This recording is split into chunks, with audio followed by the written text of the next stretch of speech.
A full-scale digital manhunt is underway. Record-setting web traffic jammed FBI.gov after they released photos and surveillance video of two suspects in the Boston Marathon bombings. Over the past 3 days, investigators have pored over countless clues, but one crucial piece of the puzzle reportedly came from this man, Jeff Bauman, that severely injured spectator whose ashen face became an iconic image appearing on our screens as responders whisked him away. Jeff lost both legs below the knee, but his brother told a reporter when he woke from surgery while still in the ICU, Jeff gave a description of a man he saw moments before the blast, putting down a backpack. It may well have led investigators to a dramatic breakthrough we begin with tonight. With more, here's ABC's chief investigative correspondent Brian Ross in Boston. Brian? Juju, it was an extraordinary moment and the beginning of a massive international manhunt. Federal law enforcement authorities now believe that a team of at least 2 men carried out the bombings here. Not a lone wolf, but 2 men, described tonight as armed and extremely dangerous. They are now the world's most wanted men. 2 men in their 20s, caught on tape. Suspect number 1 with a black cap. Suspect number 2 with a white cap worn backwards, both wearing backpacks that the FBI believes held the bombs. We initially developed a single person of interest.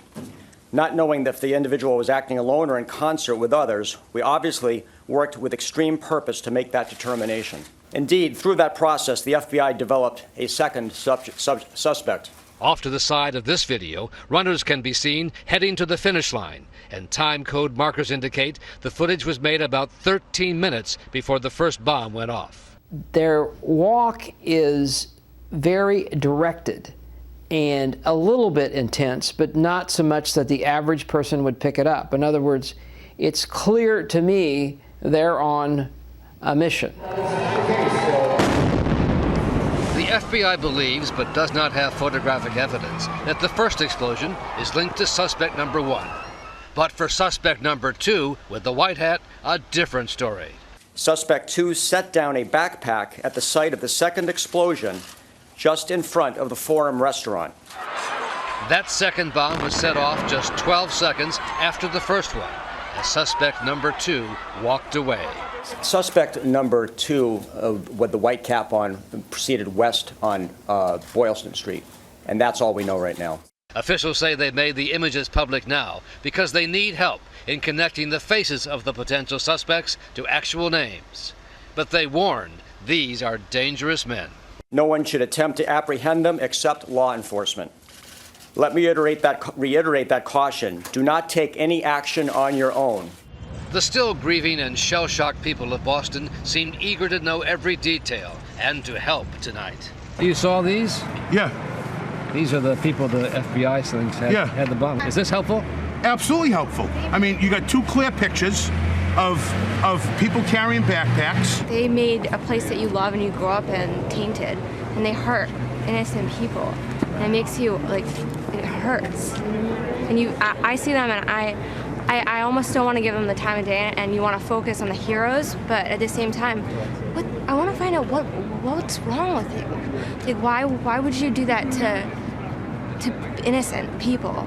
One of the state's former governors and most prominent residents said he was confident the suspects would be found.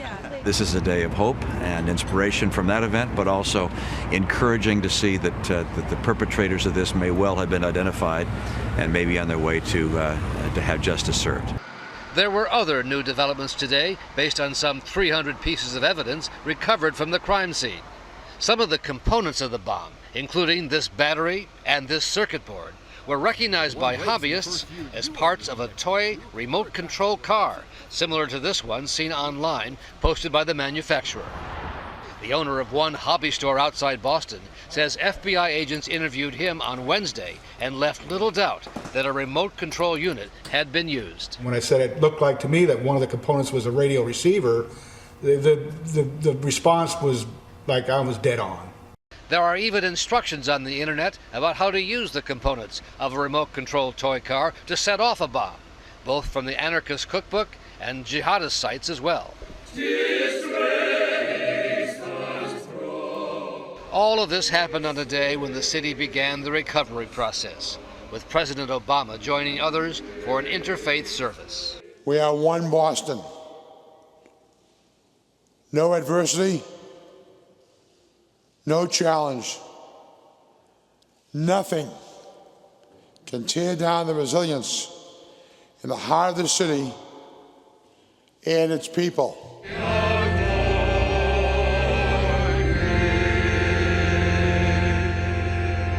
There is still no indication of whether this was an act of foreign or domestic terrorism, but the president vowed on Thursday that whoever it was, they will not escape. If they sought to intimidate us, to terrorize us, to shake us from those values that Deval described, the values that make us who we are as Americans, well, it should be pretty clear by now that they picked the wrong city to do it.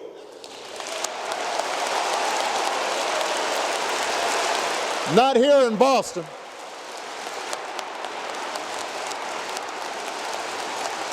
Not here in Boston.